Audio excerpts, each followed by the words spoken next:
नमस्कार दोस्त। All eyes on the new trade policy. देखिए, ट्रेड सामाजिक व्यवस्था और मैं इतिहास और राजनीति सभी को देखूं, सभी के कोर में जाऊं तो कहीं ना कहीं व्यापार और लेन देन उनका एक महत्वपूर्ण आधार प्रदर्शित करता है। चाहे रजवाड़े रहे हों या फिर लोकतंत्र की स्थापना रही हो, उन दोनों ही तीनों जितनी भी व्यवस्थाएं हैं सब में मुद्रा हो सकता है पैसा ना हो, लेकिन किसी न किसी रूप में कोई ना कोई लेन देन जब हो रहा है तो सभ्यताओं ने हमेशा विकास किया है, संस्कृति ने भी विकास किया उसके साथ साथ। हाँ, ये ट्रेड है, इसका जो लेन देन है ये अलग अलग स्वरूप में जरूर रहा इतिहास से अगर मैं आज तक देखूं, लेकिन ये हमेशा से ही होता रहा। चाहे मैं हड़प्पा और मोहनजोदड़ो की बात करूं, या फिर मैं गुप्त काल की बात या मौर्य काल की बात करूं, उसके बाद में अगर दिल्ली सल्तनत के समय की बात करूं, या फिर ब्रिटिशर्स के काल की बात करूं। ब्रिटिशर्स ने तो इस ट्रेड के आधार पर ही भारत पर 200 से अधिक साल जो है राज कर लिया। तो इस चीज के लिए हम इसको ऐसे समझ सकते हैं कि भाई ट्रेड बहुत ज्यादा महत्वपूर्ण है, और वर्तमान समय में आप देख भी रहे हैं कि जो देश इकोनॉमिकली बहुत ज्यादा स्ट्रांग है, मजबूत है, वो एक बहुत ज्यादा बड़ी वैश्विक ताकत है। और कहीं ना कहीं यह ताकत और इकोनॉमिक लेवल पे मजबूत होना उस देश की ट्रेड पॉलिसी यानी व्यापार नीति पर भी निर्भर करता है। तो सारी ही आईज जो है नई ट्रेड पॉलिसी पे टिकी हुई हैं। क्या है ट्रेड पॉलिसी, क्या होती, पिछली कब आई थी, ट्रेड पॉलिसी से इम्पैक्ट क्या होते हैं, करंट सिनेरियो क्या, इन सभी बातों की चर्चा करूंगा। नाम है मेरा ऋषि सुधांशु पांडे। ये एक आर्टिकल है जो एएस मित्तल साहब ने लिखा है, जो कि सोनालिका ग्रुप के वाइस चेयरमैन भी रहे हैं, फॉर्मर वाइस चेयरमैन रहे हैं पंजाब प्लानिंग बोर्ड के, और भी कई सारी जो पद हैं उन्होंने सुशोभित किए हैं। इससे पहले मैं एक छोटा सा एडवर्टाइजमेंट करना चाहूंगा कि भाई आपके पास एक्स्ट्रा 25% ऑफ है सभी कोर्सेज पे। एनसीईआरटी से रिलेटेड जितने भी सारी एनसीईआरटी बुक्स, यूपीएससी के जितने भी स्टूडेंट हैं और जो अदर स्टेट पीसीएस के स्टूडेंट्स हैं, उन सब के लिए एक बहुत बड़ा इस पे डिस्काउंट है। अपने सारे बेसिक सिद्धांत सर के साथ क्लियर कर सकते हैं, और भी अलग अलग फैकल्टीज हैं जिन्होंने इन सब्जेक्ट्स को बहुत ही शानदार, बहुत ही अच्छे और क्लियर, सुलभ और सरल तरीके से आपके सामने प्रस्तुत किया है। ये बिजनेस लाइन जो है उसका एक ओपिनियन है, बीएल जो है, all eyes on the new trade policy, मई 4 2022 को ये आर्टिकल आया है। अब चर्चा करते हैं हल्की सी। 2021-22 का जो फिस्कल हमारा जो राजकोषीय वर्ष था, एक्चुअली उस राजकोषीय वर्ष में हमारे जो निर्यातक हैं उन्होंने बहुत शानदार प्रदर्शन किया, और उन्होंने ये तक दिखा दिया कि भाई कोविड ने हमारे सामने जो चुनौतियां प्रस्तुत की है, हम उनको लड़ने लायक है, हम उनको लड़ने के लिए मजबूत हैं, तैयार हैं। Record revenues of dollar 419.65 billion, it is one of the highest export till now, which is being as a sign of exports bouncing back strongly। तो इसका मतलब हमारा जो निर्यात है वो बहुत ज्यादा मजबूती से उभरा है। तो इसी संदर्भ में इस पूरी ट्रेड पॉलिसी पे चर्चा की गई है। पहले मैं आपको बता देता हूँ कि फ्री ट्रेड एग्रीमेंट क्या होता है और फॉरेन ट्रेड पॉलिसी क्या होती है। इन सबको मैं समझाऊंगा आपको क्या है फ्री ट्रेड एग्रीमेंट। देखिए, कुछ प्रेफरेंशियल ट्रेड एग्रीमेंट भी होते हैं, कुछ कस्टम्स यूनियन भी होती हैं, बहुत सारे 6-7 ऐसे अलग अलग कैटेगरीज हैं। लेकिन अभी मैं अपना डोमेन केवल फ्री ट्रेड एग्रीमेंट पे स्थापित करके रखूंगा, क्योंकि इसमें एमएफएन स्टेटस का भी कंसर्न आता है। एमएफएन स्टेटस अगर आप में से किसी को पता हो तो प्लीज कमेंट बॉक्स में उसका फुल फॉर्म लिखिएगा। फ्री ट्रेड एग्रीमेंट किन्हीं भी दो राष्ट्रों, राज्यों से मेरा मतलब है स्टेट्स, राष्ट्रों के मध्य होता है, या फिर कोई दो इंडिविजुअल एंटिटी भी कह सकते हैं, क्योंकि कुछ ऐसी एंटिटीज हैं जो इकोनॉमिक यूनिट्स हैं बट स्टेट्स यानी राष्ट्र नहीं है, ये ध्यान रखिएगा। बट उनके बीच में भी फ्री ट्रेड एग्रीमेंट ऐसा हो सकता है।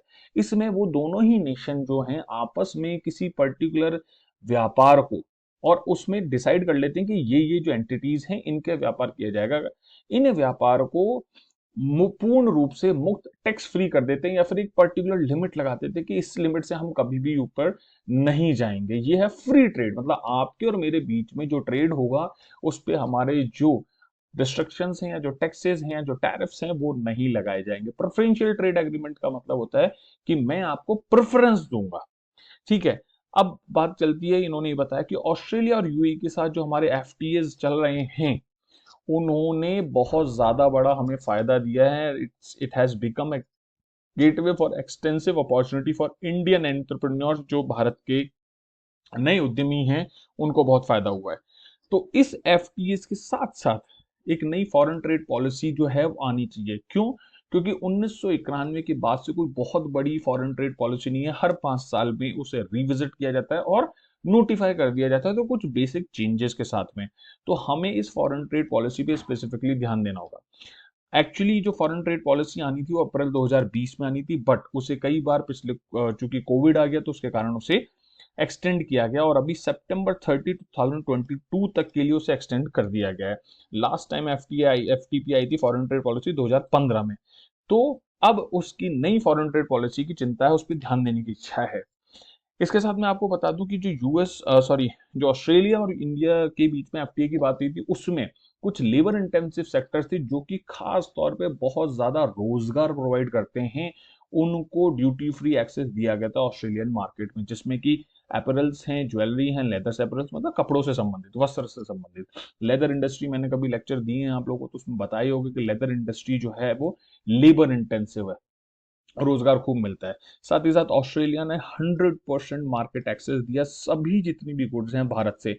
भारत ने भी कुछ चीजों को अपने टैरिफ लाइन के हिसाब से दिया है। कुछ सेंसिटिव सेक्टर जैसे डेयरी है, एग्रीकल्चर प्रोडक्ट्स हैं, वो इस डील से एक्सक्लूडेड रहे। देखिए आपने, मैं समझा ना आपको, फ्री ट्रेड एग्रीमेंट का मतलब कि कुछ चीजों का आप हटा सकते हैं, लेकिन बाकी जगह आप दे दिए 100% ऑफर दिया है उन्होंने। अब new non in bilateral tries, जो इंडिया और यूएई है, इन दोनों का उदाहरण जो मैंने आपको पहले दिया, यूएस का यहाँ बता चुका हूँ, यूएई का ये है।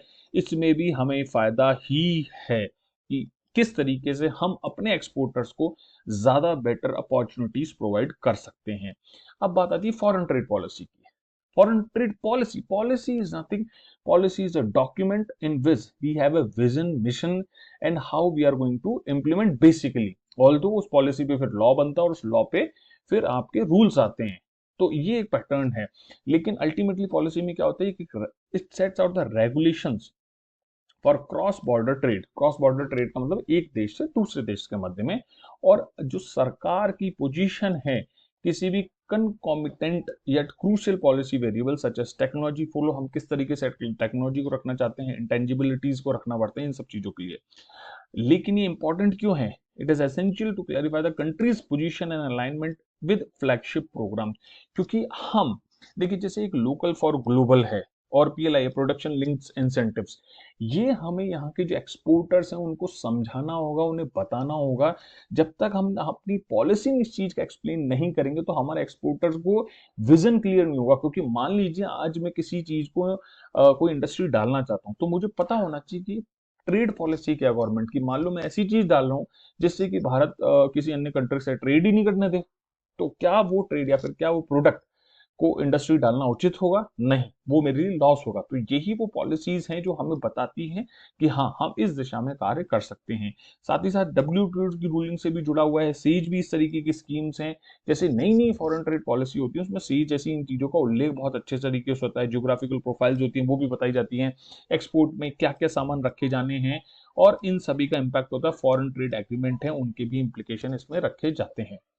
बेसिक ऑब्जेक्टिव इसका क्या होता है? द प्राइम ऑब्जेक्टिव है to facilitate trade by reducing transaction and transit cost at time। Ultimately purpose यही है कि भैया जितनी सरल तरीके से, जितने सुलभ तरीके से और जितने सस्ते तरीके से आप अपने प्रोडक्ट को अन्य देशों में बेच सको, उनका रास्ता निकालना। Due to inadequate upgraded export infrastructure such as port, और बहुत सारी चुनौतियां हैं जो मैंने, अगर आपने करंट अफेयर्स पढ़े होंगे तो उसमें बताया होगा कि supply chains average turn out time for the ships in India is about 3 days। तो इसको सुधार करने के लिए सागरमाला जो परियोजना है वो भी बढ़ाई गई है। गति शक्ति जो स्कीम है गवर्नमेंट ऑफ इंडिया की, वो भी लाई गई है। 2015 की एफटी की में अगर मैं बात करता हूं तो उसमें कुछ चीजें इससे संबंधित थी, जैसे ड्यूटी क्रेडिट स्क्रिप्ट्स डायरेक्टली थी किसके प्रपोर्शन में? एक्सपोर्ट के प्रमोशन में। इसके अलावा एक चीज और थी कि maximum limit incentive for goods to ₹20 billion वो लिमिट कर दी गई थी। और 2021 में भी सर्विसेज में भी इसको लिमिट कर दिया गया था, ऑल्दो विदाउट रीजन। और ये थोड़ा सा आपकी पॉलिसी मेकिंग में प्रॉब्लम क्रिएट करता है।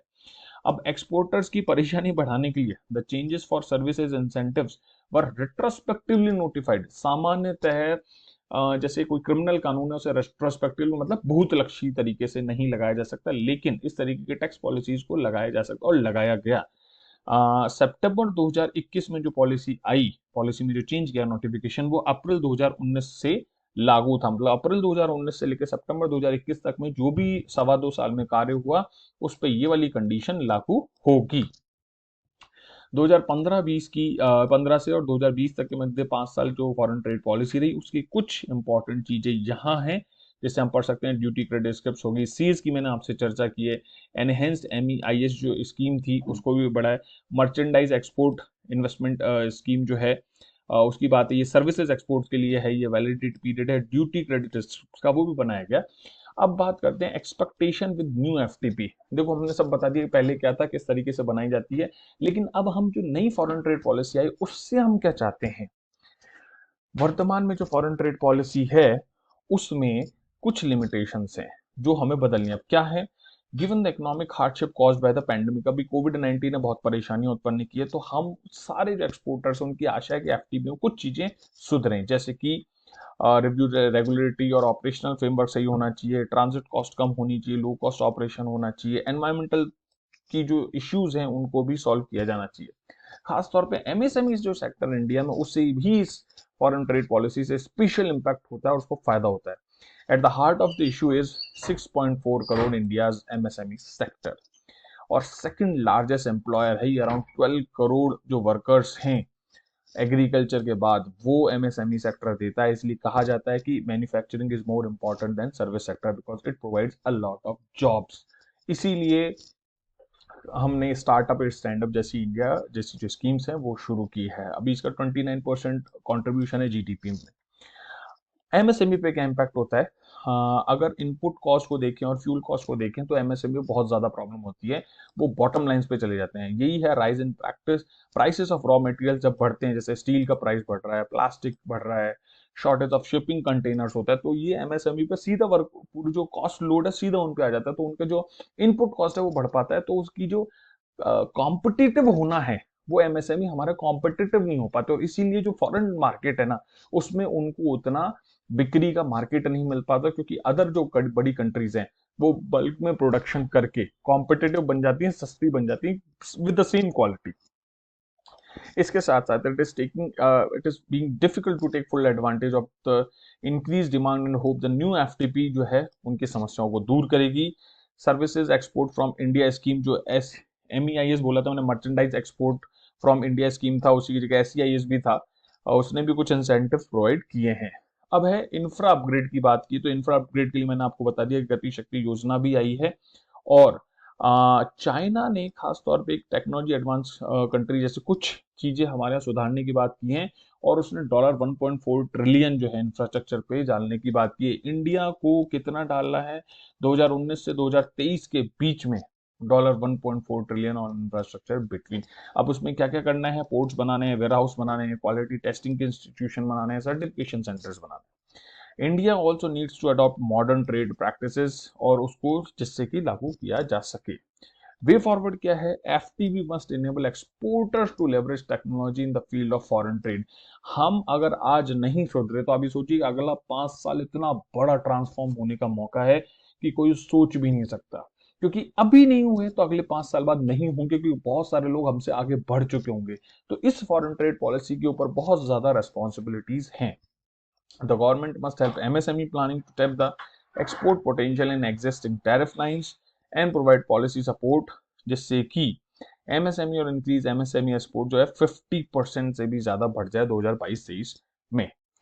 इसी के साथ दोस्तों बहुत बहुत धन्यवाद।